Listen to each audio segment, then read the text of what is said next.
여러분, 대림절은 기다림의 절기입니다.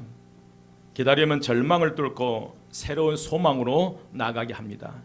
그런데 오늘을 살아가는 대부분의 사람들은 이 조급 중에 사로잡혀 있습니다.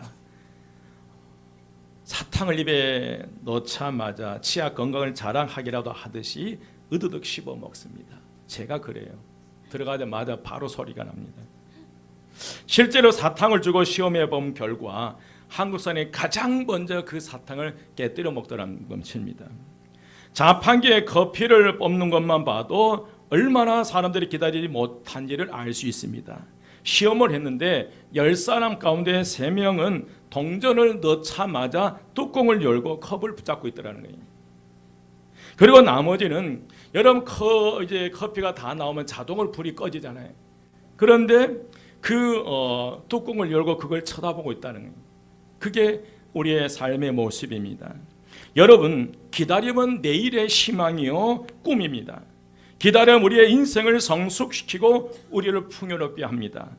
기다림은 우리의 오늘의 현실을 넘어 내일로 다가가는 원동력이 이 소망과 기다림입니다. 그런 점에서 기다릴 줄 아는 사람은 진정 지혜로운 자입니다. 오늘 본문에서 일생 동안 희망을 품고 한 사람을 기다려왔던 한 사람이 나오는데 그 사람의 이름은 다름 아닌 시므온입니다. 오늘 본문에서 시므온이 어떤 사람인가를 정확하게 소개를 하는데 25절 말씀이에요. 25절 말씀에 보면 예루살렘에 시므온이라는 사람이 있으니 이 사람은 의롭고 경건하여 이스라엘의 위로를 기다리는 자라. 성령이 어디 위에 계시더라? 그 위에 계시더라. 시므온은 의롭고 경건한 사람이었습니다. 또한 늘 성령님과 동행하면서 이스라엘의 위로를 기다리는 그런 시므온이었습니다. 당시 이스라엘 백성들은 말라기 선지자 이후 400년 가까이 메시아가 오시기를 간절히 기다리고 있었는데 시므온 역시 경건하게 살던 중에 그 메시아를 간절히 기다리고 있었습니다. 그러나 당시 이스라엘 백성들이 기다리는 메시아는 오늘날 우리가 생각하는 메시아와는 달라요. 이스라엘 백성들은 로마의 식민지 생활을 하고 있었기 때문에 나라의 주권을 잃어버렸어요. 왕도 로마 황제의 허락을 받아야만 왕이 될 수 있었습니다. 열심히 농사를 지어도 로마 사람들에게 막대한 세금으로 빼앗겨버리게 됩니다. 그런 상황이었기 때문에 이스라엘 백성들이 기다렸던 메시아는 당연히 정치적인 메시아였습니다. 이스라엘의 주권을 회복시키고 빼앗겼던 이 나라의 자유를 되찾아줄 수 있는 메시아를 그들은 간절히 기다렸어요. 예수님을 따라다니던 많은 사람들, 특히 제자들까지도 예수님이 당시 이스라엘 백성이 기대하던 그런 정치적인 메시아였으면 좋겠다라고 생각한 거예요. 일부에서는 당연히 예수가 메시아일 것을 생각하고 있었고요. 심지어 예수님께서 십자가에 죽으셨다가 부활하신 후에 그런 환상을 버리지 못했어요. 그래서 예수님께서 승천하시기 바로 직전에 제자들이 예수님께 이런 질문을 해요. 주께서 이스라엘 나라를 회복하심이 이때이니까요. 이는 부활하신 그 권능으로 이제 이스라엘을 로마로부터 해방시켜 달라는 것입니다. 그만큼 이스라엘 백성들의 마음속 깊은 곳에는 정치적인 메시아를 간절히 기다리고 있었어요. 시므온도 그랬습니다.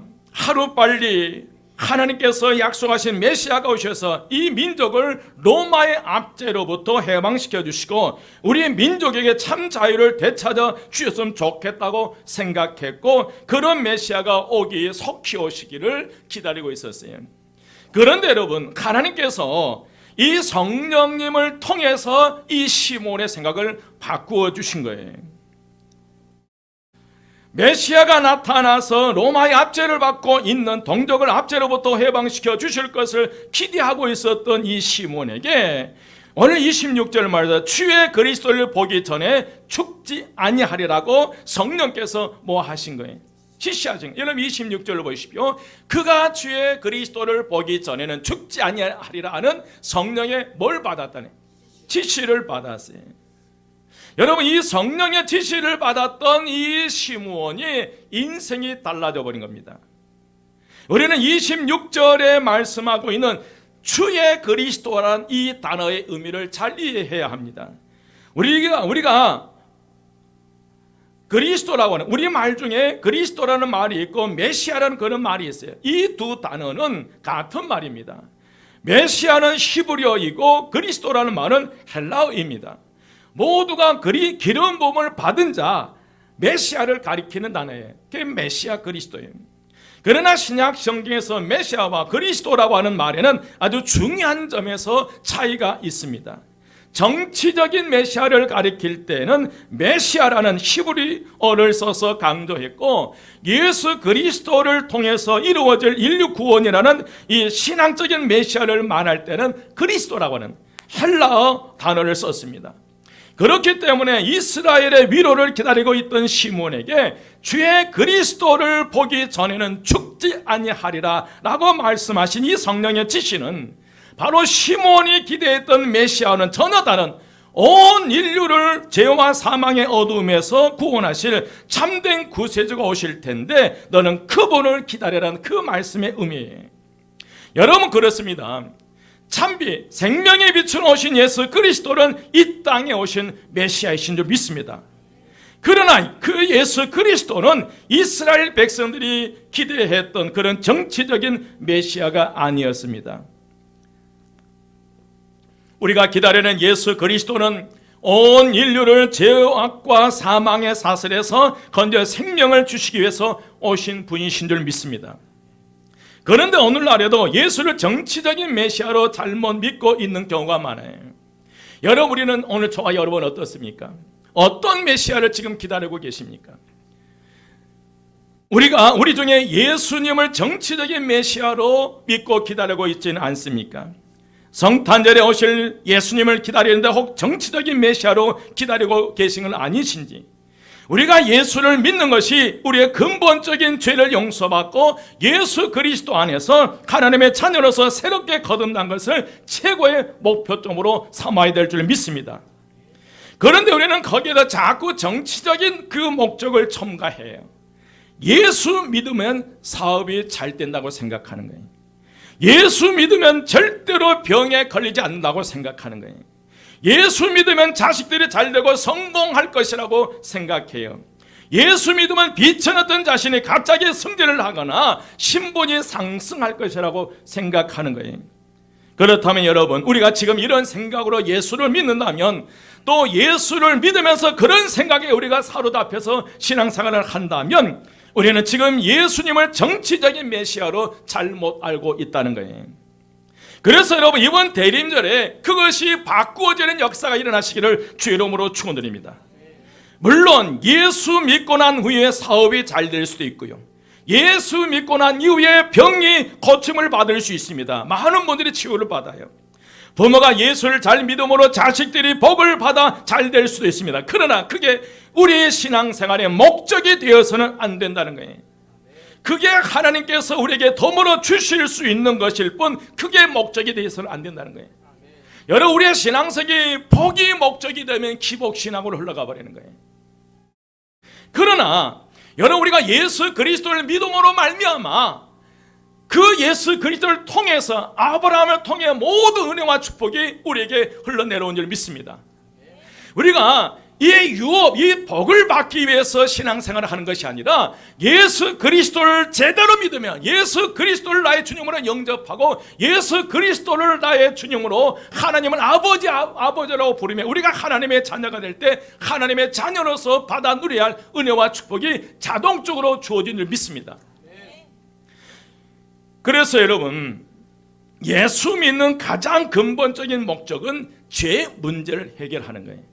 무슨 문제를 해결하는 것? 죄 문제. 이것보다 더 근본적이고 중요한 이유는 없습니다.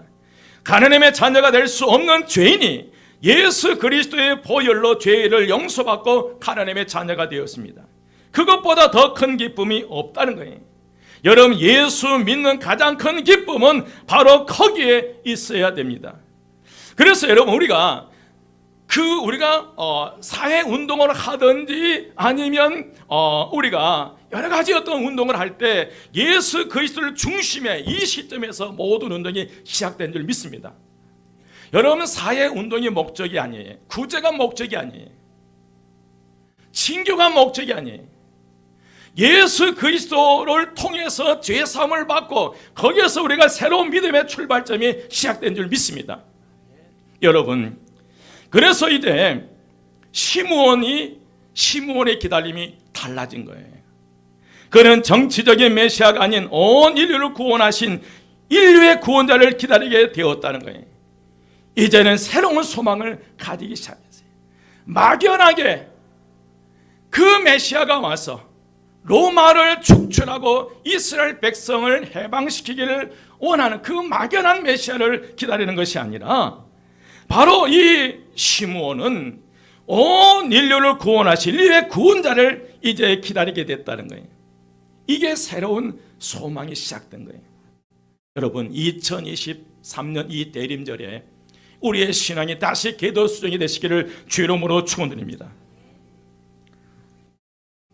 그리고 그 소망이 이 시므온의 삶의 목적이 된 거예요. 외경의 전성에 의하면 당시 시므온의 나이는 100살이 넘었다고 합니다. 그가 그런 고령의 나이에도 성전을 출입할 수 있을 정도로 건강을 유지하며 살아갈 수 있었던 것은 그런 간절한 소망, 간절한 기다림이 있었기 때문에 그게 가능했다는 거예요. 이제 연로한 시므온이 이 땅을 살아갈 유일한 이유가 바로 그것입니다. 세상을 죄악으로부터 구원할 메시아를 기다리는 거예요. 여러분은 어떤 메시아를 기다리고 계십니까? 사랑하는 여러분, 소망에 있는 인생, 무언가를 기다리는 인생은 기쁨과 설렘으로 살아갈 수 있어요. 소망과 기다림은 현실의 고통을 이길 수 있게 만들어주는 힘과 능력이 될 줄 믿습니다. 여러분, 소망이 없는 아이들, 미래가 이 비전이 없는 아이들에게 희망이 없어요. 무엇을 해야 될지를 모르는 거예요. 그러나 여러분, 이 소망과 기다림은 현실의 고통을 이길 수 있게 만들어주실 능력이 된 줄 믿습니다.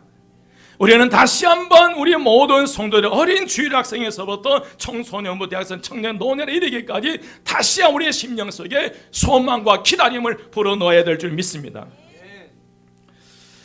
여러분, 소망과 기대는 현실 문제를 뛰어넘는 새로운 삶을 살아가게 만들어줍니다. 소망과 기대는 삶의 목표를 잃고 의미 없는 삶을 살아가는 인생들에게 삶의 참된 가치와 목적을 보게 만들어주는 거예요. 마찬가지입니다. 시므온이 메시아를 만날 것이라는 소망과 기대를 가졌던 것처럼 우리도 이런 소망을 품으며 살아가야 할 줄 믿습니다.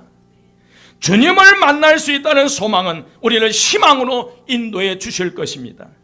주님을 기다리는 마음에는 좌절을 이길 수 있는 능력이 주어지는 거예요. 때로는 깊은 절망의 때를 살지라도, 때로는 너무나도 버거운 인생의 짐을 지고 가야 할 때일지라도 주님을 기다리는 소망이 있으면 우리는 결코 좌절하지 않고 다시 일어나리라 믿습니다. 다시 일어설 수 있는 용기가 생겨나고 삶의 활력이 가득하게 될 줄 믿습니다. 이제 시므온은 하나님의 약속의 말씀을 믿고 메시아를 기다리기 시작하는 거예요. 여러분, 100세를 넘게 살아가면서 왜 어려움이 없겠어요? 왜 고통과 아픔이, 왜 질병이 없었겠어요? 그러나 내가 죽지 않고 살아서 그리스도를 보리란 이 분명한 성령의 지시를 받고 그 기대감 속에 그 어려운 시기를 극복해 나가는 거예요. 여러분, 예수 그리스도에 대한 소망을 다시 회복하시고 어떤 어려움도 극복하고 다시 일어서는 오늘 저와 여러분 되시기를 주 이름으로 축원드립니다. 여러분, 우리는 주님을 기다리는 소망이 있으면 결코 좌절하지 않아요. 그래서 이제 시므온은 하나님의 약속을 믿고 메시아를 기다리기 시작했는데, 메시아가 오시면 언젠가 이 성전에 나타날 것이다 하는 희망을 가지고 매일매일 성전을 출입하게 됩니다.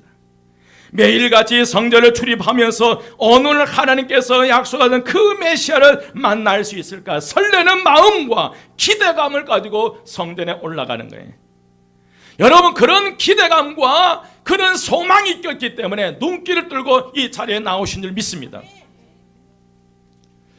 그런데 어느 날 시몬이 성령의 감동 가운데서 성전에 들어갔을 때 마침 마리아와 요셉이 유대 전통에 따라 정결 예식을 행하기 위해서 예루살렘 성전을 찾아온 거예요.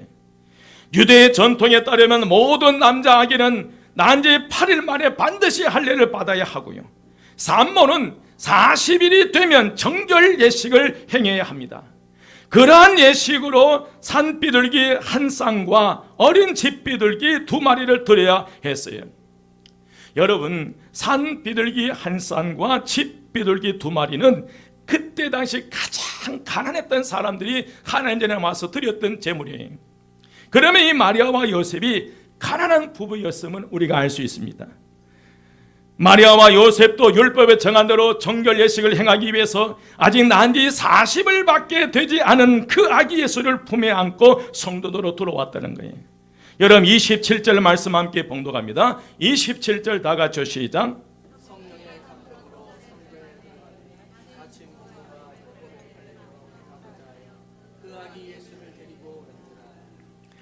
시몬이 성령의 감동으로 성전에 들어갈 때 눈에 띄는 한 부부가 있었어요. 그리고 그 부부가 안고 있는 아기를 본 순간 이 시몬의 마음에는 알 수 없는 벅찬 이 감격과 기쁨이 올라오기 시작합니다. 그리고 그 부부가 안고 있는 아기를 그리고 그 아기를 그렇게 간절히 기다렸던 바로 그 메시아, 그 예수 그리스도를 품에 안는 기쁨을 누리게 됩니다. 이제까지 평생을 살아오면서 그런 감격은 처음으로 느껴보았습니다. 말할 수 없는 벅찬 감격이 가슴 깊숙이 밀려오기 시작합니다. 그동안 이 순간을 얼마나 기다렸는지 모릅니다.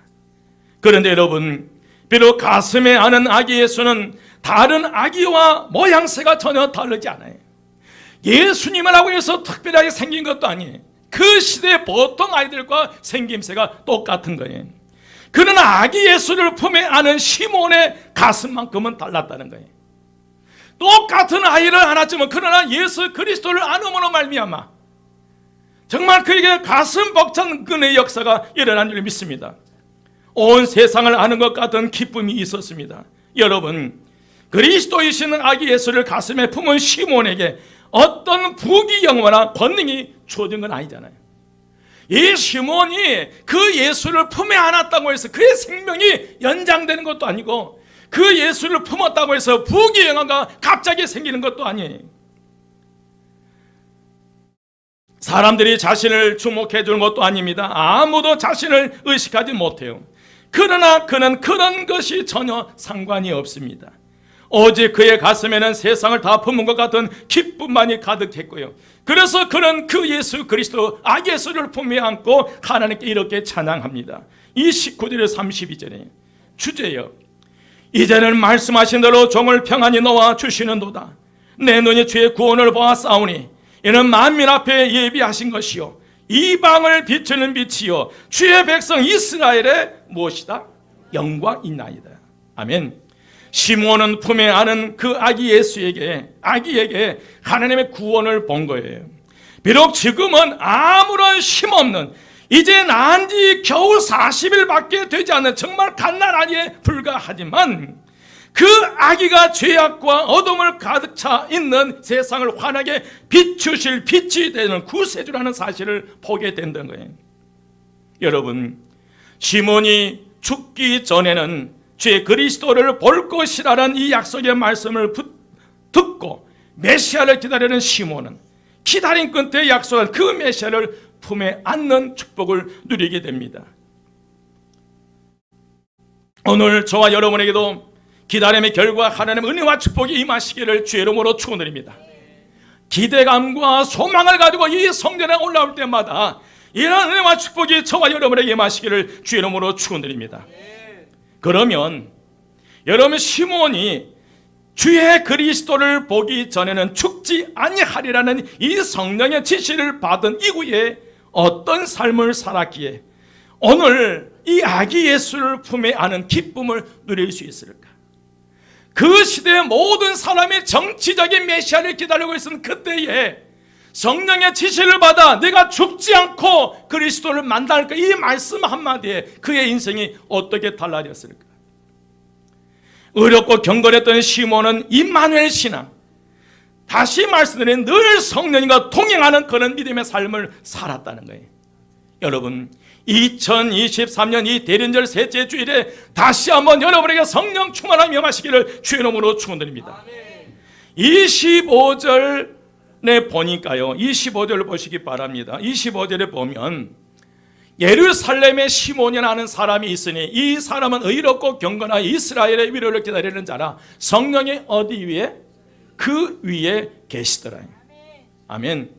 이는 성령님의 시몬 위에 계속 머물러 있었습니다. 여러분, 마찬가지입니다.